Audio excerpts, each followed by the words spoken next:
all last week. I love the mindset of our team. Like I said, we went there to win the game. I really felt that we were a better team that night, and I still feel that way after watching the film. Just a couple plays short. Like I said in my press conference after, I wish we could have put our offense in better position to make some plays, especially on the 8-yard line down there. We had a chance to score. Really proud of our defense. For our defense to hold them to 26 points below their season average. First time in 34 games they didn't score 30 points. Dominated the run. Think about this, 6 yards rushing, tied for the lowest rushing yards in school history. And they've had some great football teams here that have gone there. And that's you got to give the credit to our players and give the credit to our defensive coaches for holding them to 6-yard rushing. I thought that was a phenomenal deal and shows that we are physically tough here at LSU. 4-13 on third down, 30%. They were first in the country. I just thought our defense whooped their offense's butt. I thought they did a great job. And Damone Clark and Neil Farrell played an outstanding job. But give the credit to our coaches. They fought hard. On special teams, we called it the St. Paul's, man. They practice all week. Jack and Avery practice it. Coach Mack put it together, and the situation came up. The first punt, we said it was around the 50. And it's 4th and 5 or less. We're gonna call it, and we called timeout, and we got it called. And Avery ran up there screaming, "Run, run, run!" It was executed perfect. What a great call by Coach Mack, and give credit to Avery and Jack and all the guys that ran the deal. It was a great play, and it was fun to see it, and it was fun to see us put in a position to score. On offense, we got work to do. You know, Ty Davis had 100 yards rushing. I really liked the way he ran the football, but we just couldn't get a steady pace ahead of the change. We fall behind the change, and their pass rush was too much for us at times, and we just didn't have a good enough plan. And this week we're going to let Max start, but we're going to put in Garrett. Garrett's going to get some plays. I already talked to him. And we're going to let the best man win. And, it's time to let Garrett play. He's a great quarterback. I like Max a lot. Max is still our starting quarterback, but I will give Garrett a chance. I talked to him. He wants to play, so he will play against Arkansas. And the guy that ends up playing the best is going to play the most. On Arkansas, Sam Pittman is a great coach, great offensive line coach. I'm so glad to see the job that he's doing at Arkansas. I'm happy for him. He's a good man. He's a hard-working man. He's a spread on offense. He's an offensive line that's very well coached. Big quarterback that's going to run the ball, hurry up offense, led by Traylon Burks. I recruited Traylon, a great basketball player, a great young man. I feel like he's one of the best players on the team, one of the best players in the SEC. On defense, their coach is a great coach, 3-2-5, 3-2-6 scheme with 5 returning starters, 24 points per game. They're very multiple. Trey Williams, defensive end, 55, leads them in sacks. Monteric Brown and Grant Morgan, outstanding players. This is a very well-coached team, a hard-playing team. Any questions?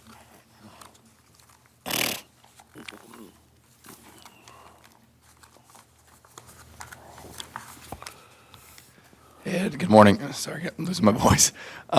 With Garrett and Max, you kind of mean like they'll split reps in practice and that kind of thing? Yeah. Or in the game, they'll kind of both share time and then one will take over at some point? Both. They'll split reps in practice, and we're going to play both Max and Garrett. Max is going to start, but I'm going to give Garrett significant snaps at the beginning of the game, and then we'll see how it goes.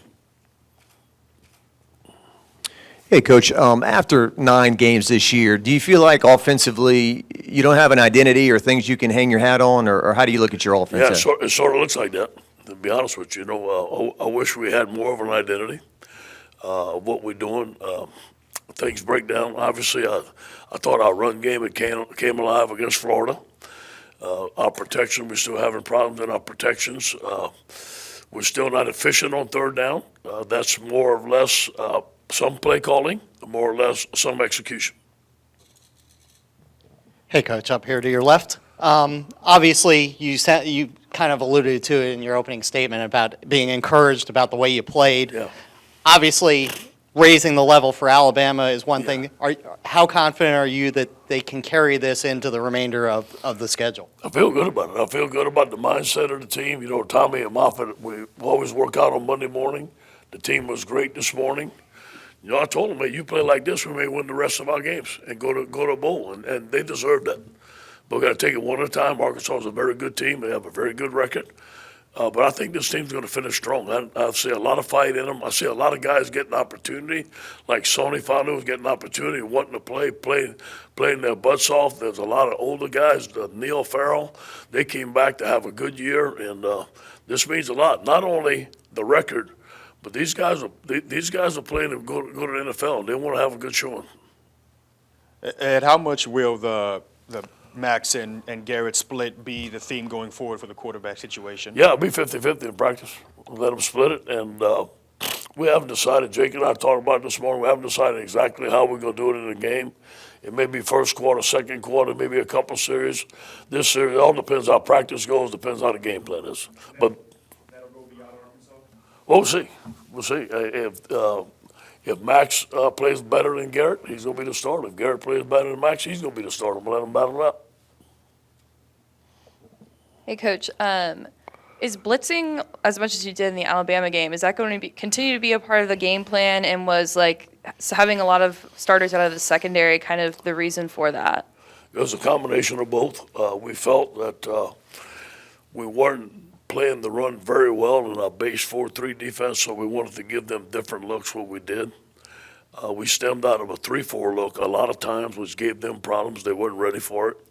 We're going to continue to do that. We're going to continue to expound on our blitz package and see where it takes us. But it is good. It's a combination of both.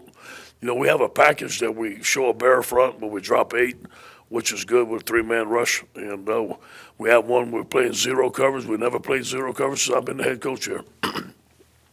And it was a reason for the sack fumble at the end. It worked very well. Now you're gambling. You're playing zero coverage. One busted coverage is a touchdown. But yes, we're going to continue to do it. Ed, you talked last week, I believe, about Garrett has he had the opportunity to redshirt or the opportunity to play more.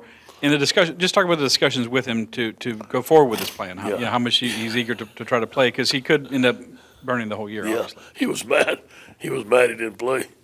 And I talked to his father, Doug, who I respect a lot, and we had talked on Thursday. They had to be snaps where they were significant, and that if we put him in, he's going to play the rest of the year. And I didn't feel there was time to throw him in there for a couple of plays and then us burn his redshirt year. I didn't want to do that to him. And he came in the office yesterday and was adamant about playing. His father called Jake and said, listen, hey, here's the plan. He wants to play. Let him play. So that's what we're doing. So obviously, it looks like right now he may not redshirt. It all depends how the game goes, but that's his choice, and that's what he wants to do. Coach, could you go over the 2 fourth-down plays late in the game on the goal line, and then the one to Besh, like looking at the film and what you went over with Max? And some people say Max holds the ball a little too long, but all the hits he's taken too, is that causing him to be a little quick with the passes? Max has done very well taking some hits, and he's completed some balls, and he's hung in there like a man. Sometimes he does hold the ball too long. Jack was open, the ball was high. True. And he had pressure on him, but Jack was open. If the ball was a little bit lower, Jack would have called it. I thought it was a good call. The ball was too high. Couple of things, Ed. Is it a mechanics thing with Max that it seems like a lot of those balls were sailing on him, one? Mm-hmm. And two, in this situation, sometimes coaches can't get players to play hard, but you've managed to do that. What do you attribute that to? Well, it was Alabama LSU, number one. And we knew we had to play lights out just to stick with them. We knew that. And we're prepared to do that. I think the end of the year, some people may be looking to quit the year and had enough. I don't see that in this team. I don't see that in me for sure. I'm going to enjoy all these 3 weeks every day, love coaching for the Tigers. And I think when you have proper leadership, that this team is going to finish strong. You got guys like Damone Clark, Neil Farrell, Ty Davis coming around. These guys want to finish strong. So I'm not worried about that. With Max, it is mechanics sometimes, but it is a matter of his proper reads. Where should he go according to the coverage? Sometimes he's doing it right, sometimes he's doing it wrong. Coach, not a lot of people had seen the animation from you on the sideline Saturday. Is this what you were talking about, the weight lifted off, and is it just you having more fun? And why haven't you been like that previous to this year, do you think? That's a good question. You know what? Just going into that stadium, there had been so much made of the statement that I made, and they were going to do this to me and all that stuff. I just wanted to compete, and I love competing. And you know, I don't take things said about me personally. I don't take that lightly. I can't say nothing about it, but I can do something about it. And neither I or our team was intimidated by anybody, and I mean anybody, on the sideline of Alabama or in the stadium. We went there to win. No disrespect to them. Great coaches, great team, great fans, but we were not going to go in there and get intimidated. So that's what you saw. Good question. Ed, just injury updates for the week. Mason, Cordell, Sage, Major, any of them could come back? Yeah, Sage is not going to be back. We may get Mason back the last game. I don't know yet. We should get Cordell Flott back this week. The rest of the guys are going to be okay. Some of the guys are limited right now, but those are the guys that I know for sure. Sage and Mason will not play this week. With so many starters out on your defensive line, but you still have Neil Farrell, Glenn Logan, but you've had a couple of young guys like B.J. Ojulari and Jacqueline Roy contribute this season. What have you seen out of those two younger guys? What do they bring to the table? Yeah, B.J. is a force, and he's a force on special teams too. Outstanding player. All B.J. ever says is yes, sir. He's a great young man. Great worker. I've seen a lot of maturity in Jacqueline Roy. I feel that both of those young men have a chance to be high draft picks. I've seen Jacqueline Roy learn his craft, come to work, is in better condition, has a great attitude towards work all day. So if he continues that, I think he's ended up being a great player here. And also Sonny. You look at Sonny. Sonny's played tackle, nose, end for us. He finally got his chance to start. He was in the big game. He loved it. He did very well. I'm so happy for those guys that kept on fighting. Coach, after the way the year has gone, how much would it mean to the team to make a bowl game? Mean a lot. I think it mean a lot. And it starts with Arkansas. You know what I'm saying? I think that these guys want to keep on playing. I think it's good for the team. I think it's good for the younger guys to have 15 extra practices. There's a lot of guys with the skills we can get better at. I think it would be good for everybody. As long as it has blue water and white beaches. I know it's been probably a couple weeks since we asked you about this, but do you guys expect to have Derek Stingley back at all this year? Not that I know of. I haven't heard anything different. Nothing has changed that I know of.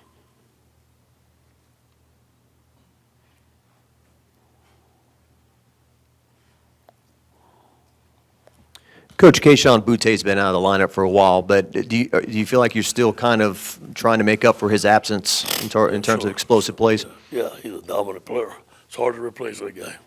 Not that other guys are not as good. They just haven't come as fast as Kayshon has. Kayshon's a dominant player. He's just like those guys who just went to the NFL. He's a first-round pick. He's a great route runner, speed, strong hands. We haven't replaced him, no doubt. But we have some young guys that I think eventually are going to be as good. Ed, I know you started your coaching career basically at Arkansas as an assistant strength coach 35 years ago. Yeah. Could you have imagined back then, what were you hoping that your career would be? And it could, obviously, I'm sure you're just looking for a foot in the door, right, at that point. Could you have imagined what this journey would be like, good and bad, throughout your career? Think about this. I went there. I made $25 every 2 weeks. That was my check. I lived in the dormitory, and I remember going, man, you get to eat, so I can go and eat. And then I walked there on a Saturday morning, and I saw something white, a big bowl of white stuff. And I asked my partner, I said, what is that? He said, that's gravy. I said, no, gravy ain't white where I'm from. But, it was a great experience. My first time in Division I football. They let me be a strength coach. I was assistant strength coach, really a GA. Then Coach Hatfield brought me on the field. I worked with Coach Hatfield and Coach Goldsmith. And then they taught me how to break down film. I was always there early in the morning. I worked with Coach Hatfield on special teams. It was a wonderful experience. And that experience at Arkansas got me to be a G at Miami because those guys knew Coach Johnson in Tuberville. So it was a great connection. It was a great springboard. No, I never dreamed all this stuff was happening. I'm very thankful, and I loved Arkansas. I really have.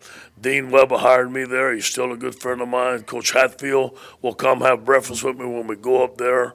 I made a lot of great friends. It's a great place. Coach, assuming you guys become bowl eligible, these guys that are out for the year but not serious injuries, Yeah. these lingering things, will any of them be healthy for the bowl? Hopefully. We haven't gone that far, but I think Mason Smith is a guy that maybe the last game he's going to be healthy. I think there's a couple of guys that could be. I don't think Kayshawn will be, nothing like that, or Elias, or I don't expect Derek to be there. But maybe a couple of other guys will get healthy. We haven't been that far. We haven't gone that far. Everybody good? All right, thank you, guys. Have a good day. Go Tigers.